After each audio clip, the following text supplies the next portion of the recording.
I'm Demi Barbito from the Center for Self-Preservation Training. We train everyone from average men and women to state and federal law enforcement, and we do everything from ground fighting to firearms.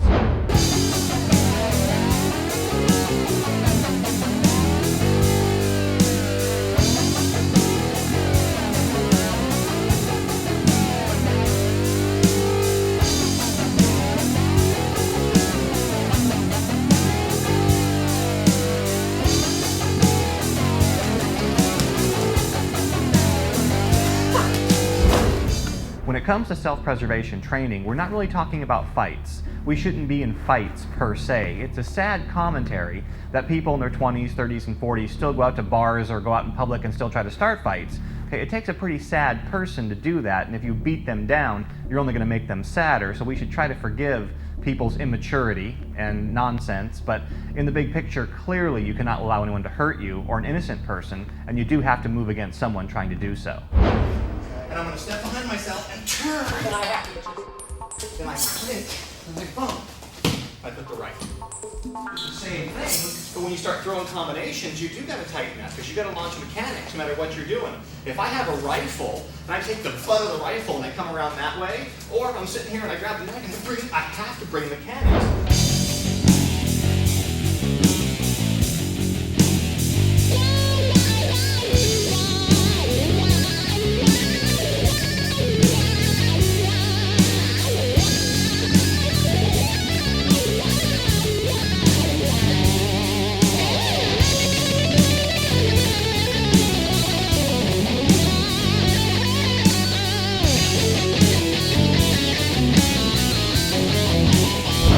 I've trained a lot of ground fighters who, after training sport grappling, want to use that for self-defense. Same thing, a lot of Taekwondo guys want to kick their way out of everything, gun guys want to shoot their way out of everything, boxers want to punch their way out of everything.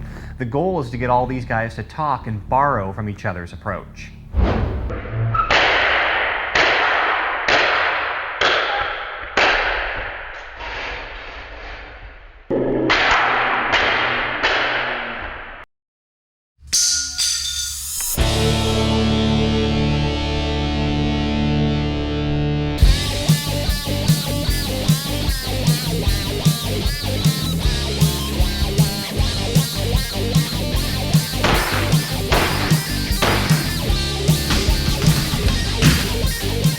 Ear slap, straight blast. Now from my rear leg, as I straight blast, I'm just going to ram a savant kick up.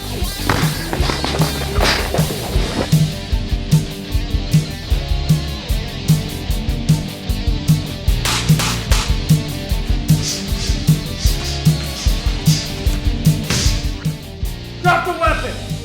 Drop the weapon! Put your hands up! Back away from the knife. Get on your knees. Keep your hands up or you will be shot. You want to train to end a fight as quickly as possible.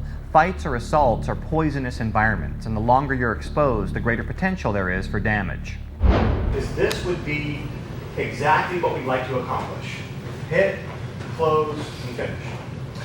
But we train all the boxing, all the clinch, all the grappling, all the weapons, because we know you can't just walk in with one game plan and think you're going to impose it in every situation. But this is what we would love to have happen.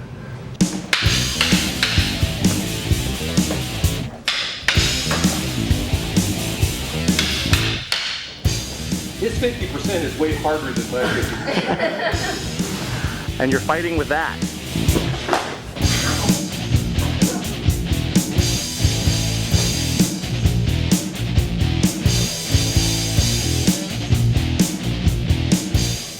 But at some point, when you're in there, boom, boom, whatever, Pat's going to pull that thing away, and when he does, you try to regain it.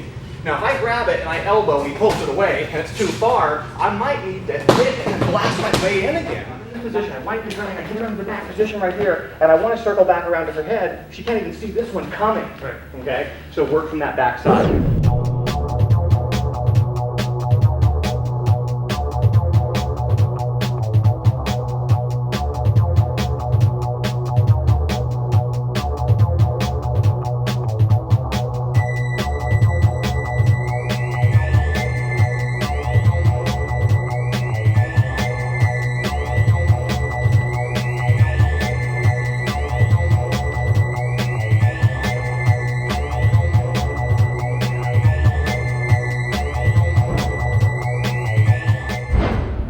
We don't train to look good or be cool or be tough. We don't want to be identified as fighters. We train because we know we may be called upon to protect our loved ones or the innocent. And fighting is very dynamic in nature. We know that there's knives and sticks and guns and close quarter and ground fighting and multiple opponents. And to be as prepared as possible, you want to integrate all these elements. You can't have just one way of doing it. And when it comes to real violence, even if you don't see the light, you're going to feel the heat.